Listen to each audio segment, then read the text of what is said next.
আসসালামু আলাইকুম বন্ধুরা, কেমন আছেন সবাই? আশা করি সবাই ভালো আছেন, সুস্থ আছেন। আলহামদুলিল্লাহ আমরাও খুব ভালো আছি, সুস্থ আছি। সোনালী রান্নাঘর অ্যান্ড ব্লগ চ্যানেলে আপনাদের প্রত্যেককে স্বাগত জানাই। আজকে স্পেশাল রেসিপি হচ্ছে কচু দিয়ে গরুর মাংস রেসিপি। এই রেসিপি কিন্তু সবাই জানে না যে এইভাবে গরুর মাংস দিয়ে কচু রান্না করে খেলে কতটা সুস্বাদু হয়। তো যারা খায় তারা তো জানবে যে কতটা সুস্বাদু হয়, যারা খায়নি তাদের জন্য কিন্তু স্পেশালি এই রেসিপিটা আমি শেয়ার করলাম।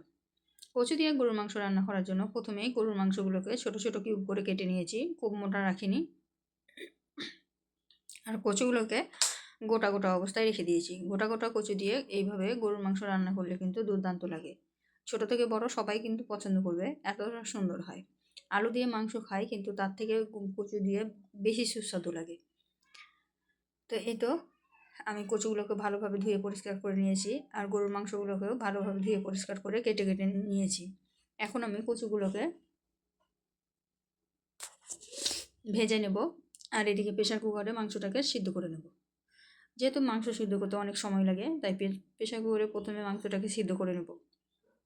অনেকেই ভাবতে পারে যে গরুর মাংস আগে কষিয়ে তারপর সিদ্ধ করতে হয়, কিন্তু আগে সিদ্ধ করে তারপরে মশলার সঙ্গে ভালোভাবে কষিয়ে দেখবেন, খেতে কিন্তু দুর্দান্ত লাগে। তো আমি তার জন্য এভাবেই করি, মাংসটাও তাড়াতাড়ি সিদ্ধ হয়ে যায়, আর কষানোর সময় খুব সুন্দর কষানো হয়। কচু ভাজার জন্য প্রথমে দিয়ে দিলাম সাদা তেল, তারপরে আমি এর মধ্যে আবার সর্ষের তেলও দেবো। অল্প পরিমাণে দিয়েছি সাদা তেল, অল্প পরিমাণে দেবো সর্ষের তেল, দিয়ে রান্নাটা কমপ্লিট করব। আপনারা চাইলে যে কোনো একরকম তেল দিয়েও রান্নাটা কমপ্লিট করতে পারেন। এখন আমি কচু দিয়ে দিলাম। কচুগুলো সময় নিয়ে একটু লাল লাল করে ভেজে নেব।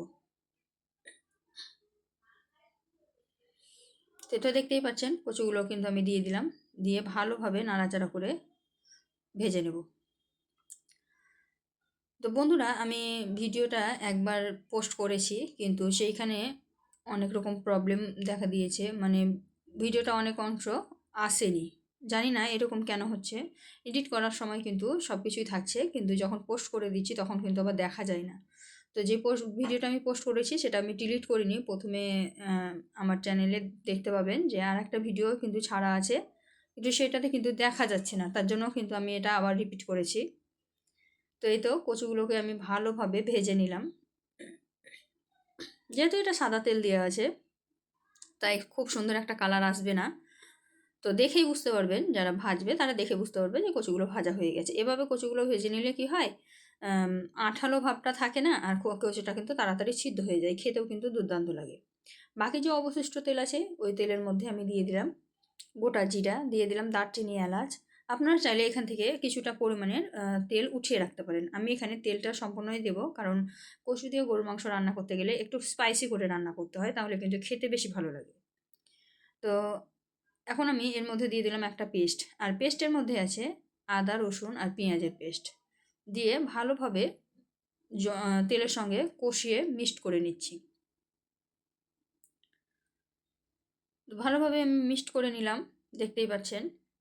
এখন আমি এর মধ্যে শুকনো মশলাগুলো অ্যাড করব। একে একে শুকনো মশলাগুলো অ্যাড করে দেবো। এখানে কিন্তু সম্পূর্ণ ঘরোয়া মশলাতেই রান্নাটা হবে, তাই শুকনো মশলা বলতে এখানে হলুদ, লঙ্কা, লবণ এইগুলোই ব্যবহার হবে। এর থেকে বাইরে অন্য কোনো মশলা ব্যবহার হবে না।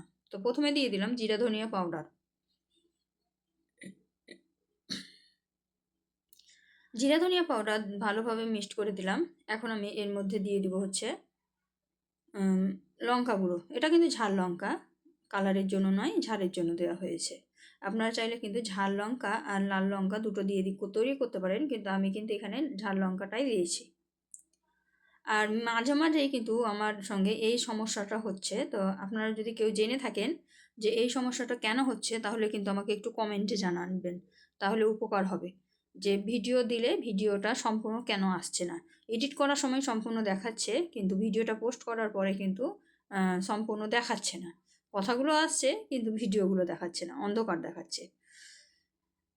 মশলাগুলো ভালোভাবে আমি মিক্সড করে দিলাম। এখন আমি এখানে একটু জল দেব, তাহলে গ্রেভিটা সুন্দর তৈরি হবে, মশলাটা সুন্দরভাবে কষানো হবে, পুড়ে যাবে না।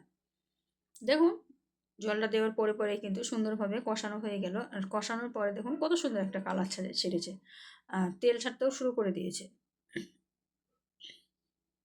এই মশলাটা যত ভালোভাবে তৈরি করবেন, রেসিপিটা কিন্তু ততটাই সুন্দর হবে। দেখুন মশলাটা সুন্দরভাবে কষানো হয়ে গেল, আর কালারটাও কত সুন্দর এসেছে। এখন কিন্তু মশলা কষানো আমার কমপ্লিট হয়ে গেছে।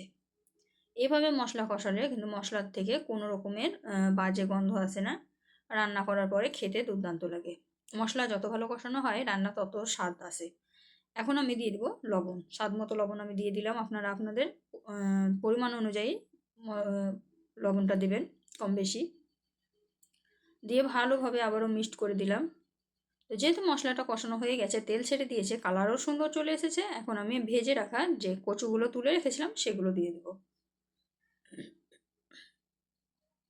কচুটা দিয়ে দিলাম, দিয়ে ভালোভাবে কষিয়ে নিব। একটু সময় নিয়ে কষাতে হবে, এতে করে কচুটা সময় নিয়ে কষালে ভিতরে মশলাও ঢুকবে, আর কচুটা কষালে হালকা সিদ্ধও হয়ে যাবে। যেহেতু মাংসটা আগে থেকে সিদ্ধ করে রেখেছি, তাই নতুন করে সিদ্ধ করার অত প্রয়োজন পড়বে না। তাই এইভাবেই কষাতে কষাতে সুন্দরভাবে কচুটাও সিদ্ধ হয়ে যাবে। আর কচুগুলো এত সুন্দর যে খুব বেশি সময়ও লাগে না সিদ্ধ হতে, সুন্দরভাবে সিদ্ধ হয়ে যায়।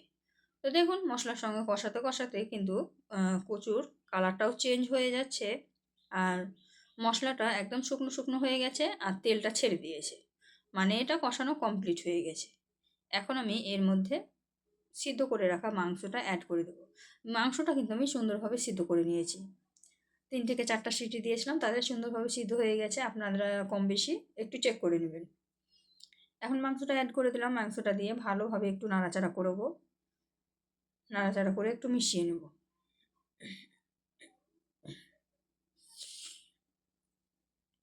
তো ভালোভাবে আমি একটু মিক্সড করে দিচ্ছি, একটু সময় নিয়ে করবেন, তাহলে কিন্তু বেশি সুন্দর হবে আর খেতেও ভালো লাগবে। যে কোনো জিনিস যদি একটু ভালোবেসে সুন্দরভাবে তৈরি করেন তাহলে কিন্তু খেতে দুর্দান্ত লাগে। একটু সময় দিতেই হয়, একটু সময় নিয়ে ধৈর্য ধরে কষিয়ে নিলে ওই জিনিসের স্বাদ দ্বিগুণ হয়ে যায়। তো দেখুন হালকা হাতে আমি ভালোভাবে নাড়াচাড়া করছি, কারণ কচুগুলো যেহেতু আমি অনেকক্ষণ কষিয়েছি, তারপরে ভাজা ছিল, তো ভেঙে যেতে পারে, ভেঙে তখন মিশে যেতে পারে, তার জন্য কিন্তু আমি একটু হালকা হাতে নাড়াচাড়া করে দিলাম। নাড়াচাড়া করে দিয়ে এখন কিন্তু কিছুটা পরিমাণে জল অ্যাড করব, কারণ কচুটা সিদ্ধ হবে, তার জন্য। তো অল্প করে জল অ্যাড করে দিলাম, দিয়ে আমি হালকা আঁচে ঢেকে দেবো 10 মিনিট মতো। আপনারা চাইলে লো মানে হাই আঁচেও করতে পারেন, কিন্তু সেক্ষেত্রে জলের পরিমাণটা একটু বাড়িয়ে দিতে হবে, কারণ এটা একটু ঝোলঝোল হবে, তাতে করে কচুটা মেখে খেতে কিন্তু ভালো লাগবে। আর এই একটা তরকারি দিয়েই কিন্তু ভাত অনায়াসে খাওয়া হয়ে যাবে। বরঞ্চ একটু ভাত বেশিই নেবেন যেদিন এই রেসিপিটা থাকবে, এতটা সুস্বাদু হয়। তো 10 মিনিট মতো রেখেছিলাম, তার মধ্যে দেখুন কতটা সুন্দর হয়েছে, দেখেই কিন্তু জিভে জল চলে আসছে, এতটা সুন্দর হয়েছে। কালারটা খুবই সুন্দর হয়েছে। এখন কচুটাও সিদ্ধ হয়ে গেছে, আমি চেক করে নিয়েছি। তো এরকমই ঝোল থাকবে। আমি এখন এটাকে ঢাকা দিয়ে গ্যাসের আঁচটাকে বন্ধ করে 5 মিনিট মতো ঠান্ডা হতে দেবো। এভাবে দম বসিয়ে নিলে কিন্তু মানে স্বাদের অনেক পরিবর্তন হয়, খেতে দুর্দান্ত লাগে। তো 5 মিনিট মতো ঢাকা দিয়ে রেখেছিলাম, তার মধ্যে দেখুন কত সুন্দর একটা কালার এসেছে, দেখেই দুর্দান্ত লাগছে, জিভে জল চলে আসছে। তো বন্ধুরা ভিডিওটা কেমন লাগলো অবশ্যই কমেন্টে জানিও। যদি ভালো লেগে থাকে অবশ্যই লাইক শেয়ার কমেন্ট করতে ভুলো না। আজকে বিদায় নিচ্ছি, খোদা হাফিজ।